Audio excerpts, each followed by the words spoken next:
Good evening, everyone. I'm Chris Confessore and here to welcome you to the online preview of the Brevard Symphony Orchestra's opening concert of our 2021-22 season. Our season theme is Where Will the Music Take You? Throughout the concert season, our programs will focus on different geographic regions, uh, and different. Oops, I forgot to mute my phone.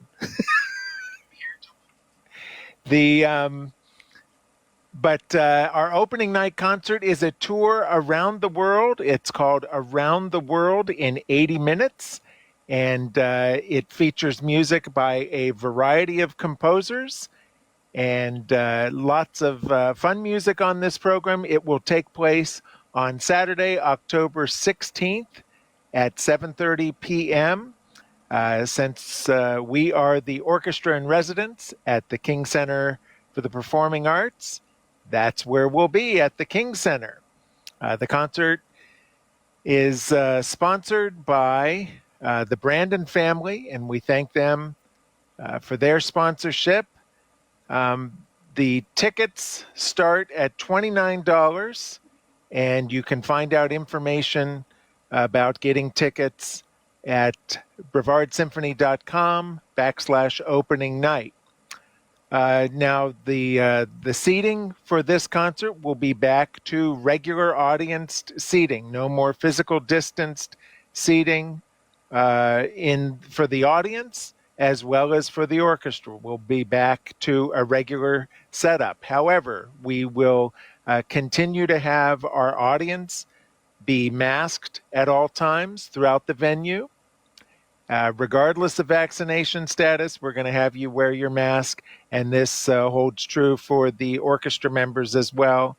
All of the musicians in the orchestra that don't have to put an instrument up to their face to play will be masked at all times as well, and we follow those protocols backstage.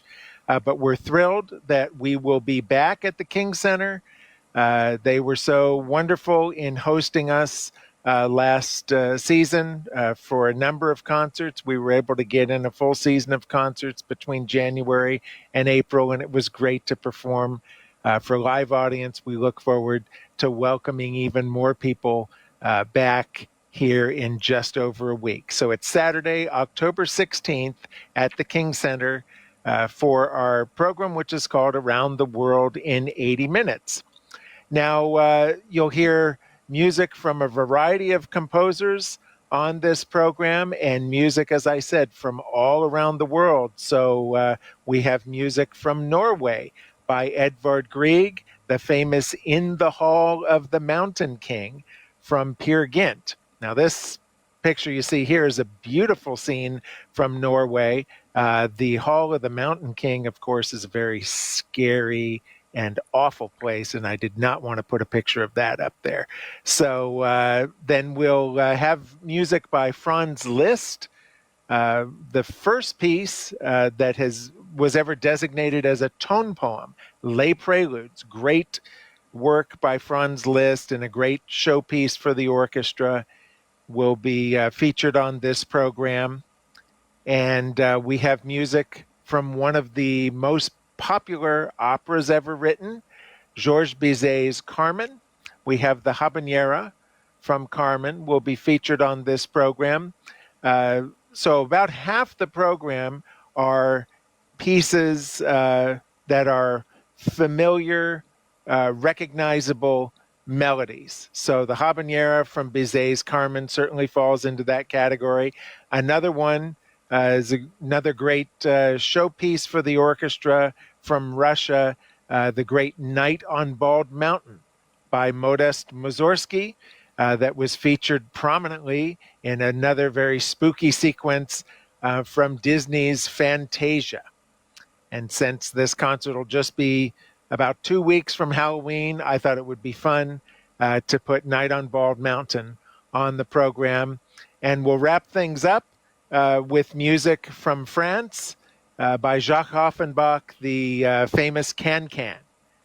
So we have a great variety of well-known pieces on the program, but we also, when we travel, it's fun to go to places we've been to before and visit places we're familiar with. But it's also fun to take a journey someplace you've never been before, and that's the case with the programming on this concert. There will be some works we've never performed before, and maybe some music that you have never heard before. We have music from the Broadway show Fiddler on the Roof.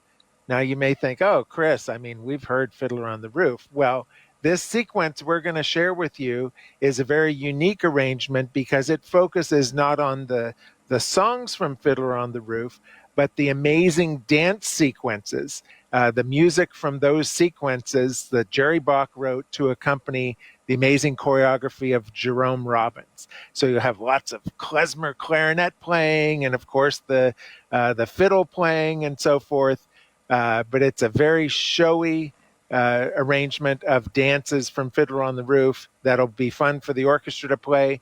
We also have a very cheeky piece by Russian composer Dmitri Shostakovich that's called Tahiti Trot, and it's actually a piece that was composed on a bet, kind of a dare and a bet, and it's based on the famous Vincent Yeoman's tune Tea for Two. So that's going to be a lot of fun.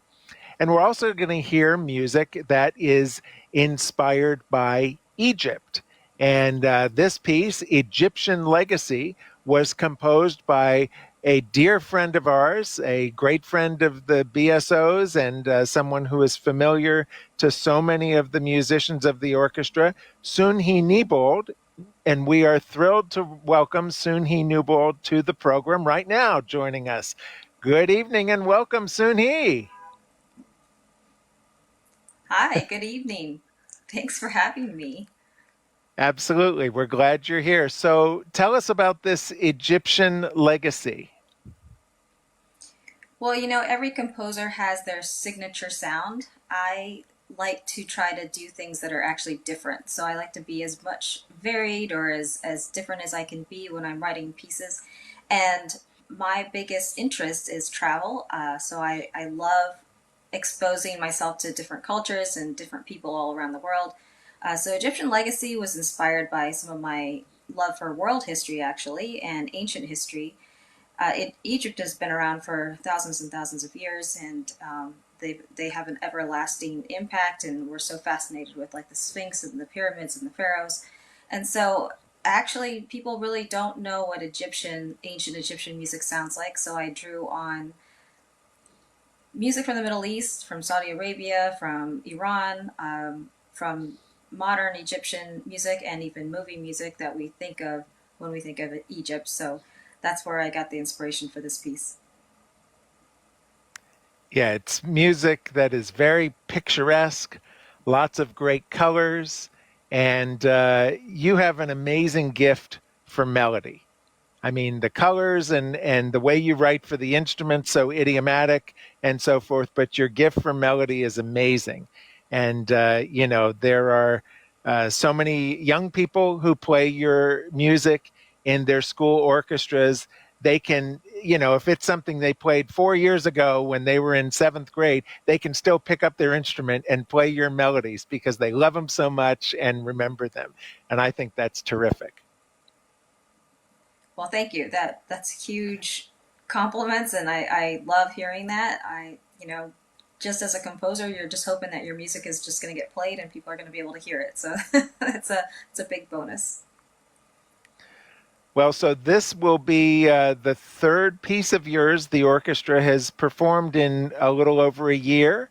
We had the pleasure of premiering a piece you wrote for us back in February for our fifth grade concerts. Would you tell us a little bit about that? Remind our audience about that. We played that uh, performance on our last concert preview because we were previewing a recital that Lisa Frigno, our concertmaster, did. Yes, you and I had spoken about possibly doing a commission for the symphony, and you said, we'd like to highlight our concertmaster, so why don't you do a violin solo and have orchestra with it? And then, since it was for the children's concerts, maybe do something that could be accessible to the students as well.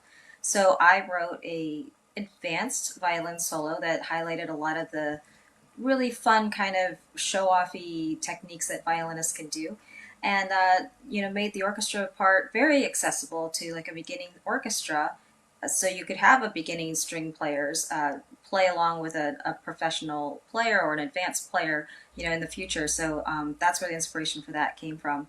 And the title of it is Invicta, which during this whole pandemic and the shutdown and all these things that everybody's going through, Invicta means everlasting or unconquered or, basically triumphant. So I thought it was kind of a nice symbol depicting kind of the human spirit. So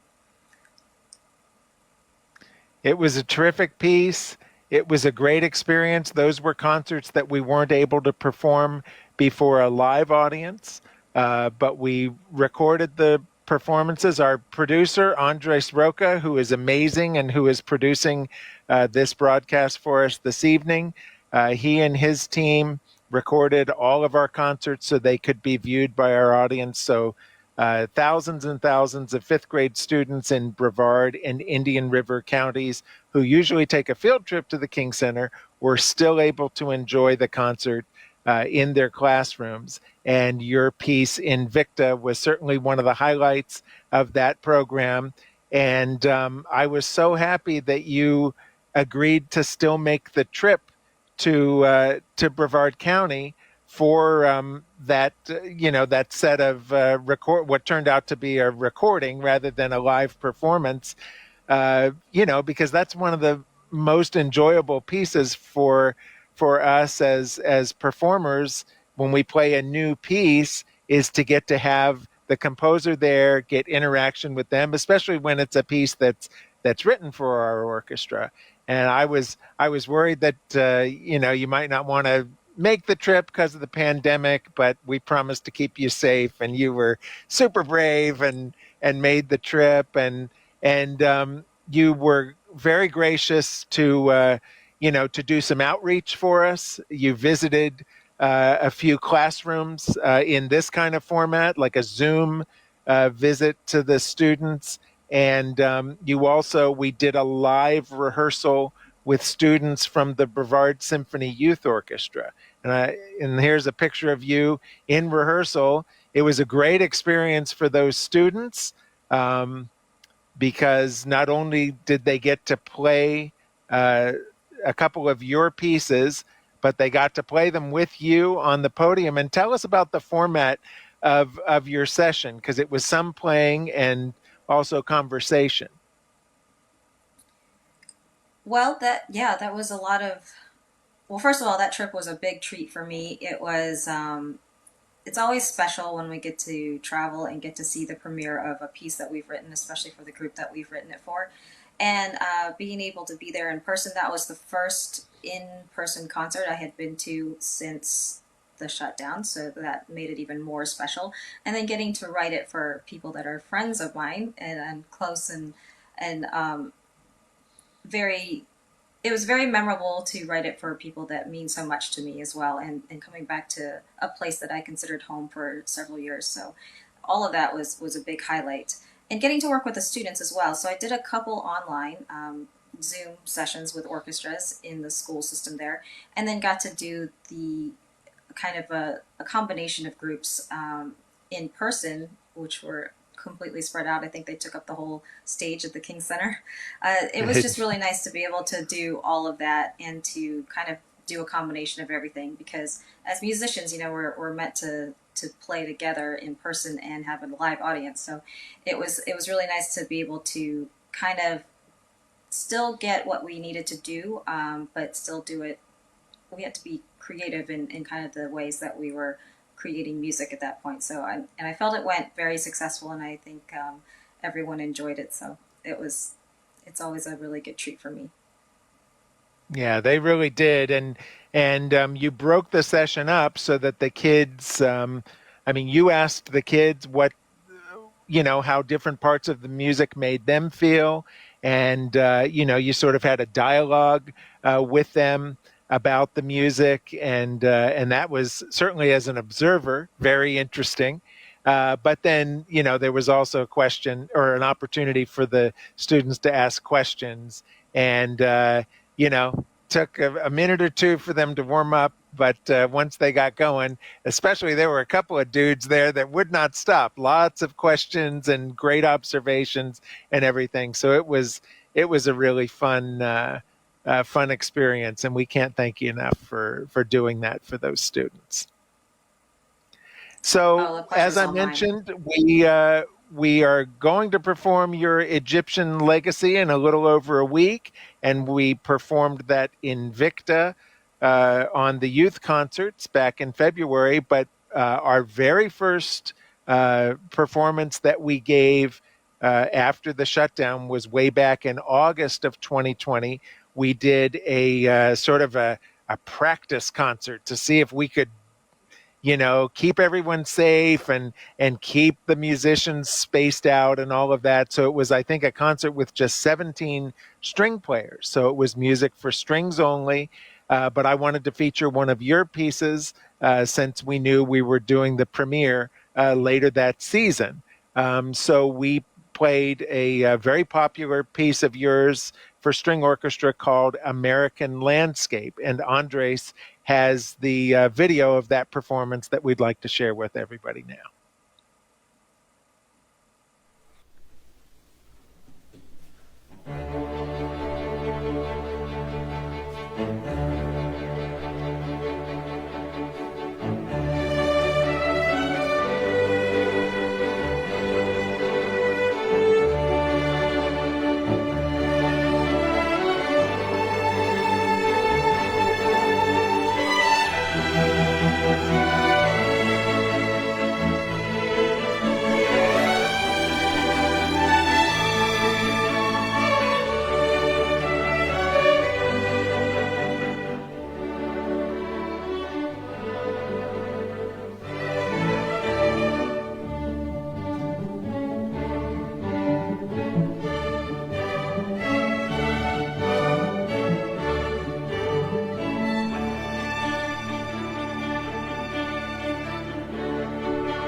Yay! Yeah, that was a lot of fun, and we we enjoyed putting. So tell us about that piece. I think you remember. I remember you saying something about family vacation or taking trips or something. Tell us about that piece. Yes, well, first of all, thank you for making my piece sound so beautiful. Very Oh, nice job. It, thanks. it was very nice. I loved getting to see that. I remember seeing the video for the first time a couple months ago, and it was, yeah, I was super happy to, to see all of you. The piece was inspired by some of my road trips when I was young. And really, it's like you're just imagine yourself on a train, just kind of going across the country and seeing the different landscapes pass you by as you're on the train. But growing up, I took a lot of road trips with my family. We had family all around the U.S., and so our way of getting around was a big red van, and we would just pile in there and just kind of drive wherever. So I've been to every state in the U.S., and I've been to many of the national parks and a lot of the landmarks, and so I got to see a lot of that growing up, and just that's kind of where this piece was inspired from. Oh, that's wonderful. So, when you're not writing music or doing clinics for student string students or student musicians, well, first of all, tell everybody where you live. You live out in California, Yes, I'm in the Southern California area near LA. I live in Burbank. and you have a very unique role that you serve for the city of Burbank. Why don't you tell us about that? Yeah, so in my kind of free time, I like to give back. And it's, one of the ways I give back is to the local police department here. I started out as a volunteer, just doing some of their, producing their videos and things like that. And then actually ended up going into the police academy and became a reserve police officer. So I am frequently out in patrol or on the phones taking 911 calls. And so that's just something really different than my music, but it's very fascinating and interesting, and it's nice to feel like you can help people that way. That's amazing. Yeah. So Soon Hee and my wife Bethany are dear friends from you've known each other like almost 25 years, something like that, right? Long, long time. And I remember when she told me that you were doing that, and I said, "Really? That's..." And some of the stories you had shared with her, just amazing. But what a great way to serve your community, and thank you for doing that, and for keeping the citizens out there in the LA Burbank and LA area safe. That's wonderful. And that's something I don't remember ever reading. I always love to read about the histories and interests of different composers, and I've never read about a composer that also did work as a police officer. So that is another unique thing about you. Awesome. So we thank you for joining us, Soon Hee. And we will be thinking about you next week as we prepare this piece, and we will be offering, in addition to the live performance, we will be offering the delayed stream performances as we did last season. Andres Roca and his team will be back filming our concerts, and so folks who are not able to join us in person on October 16th will be able to do so after the fact and enjoy this performance. So Soon Hee, we look forward to sharing the music with you at that time. In the meantime, thanks for joining us tonight, and we hope to see you again really, really soon. Thank you too. All right. Let me just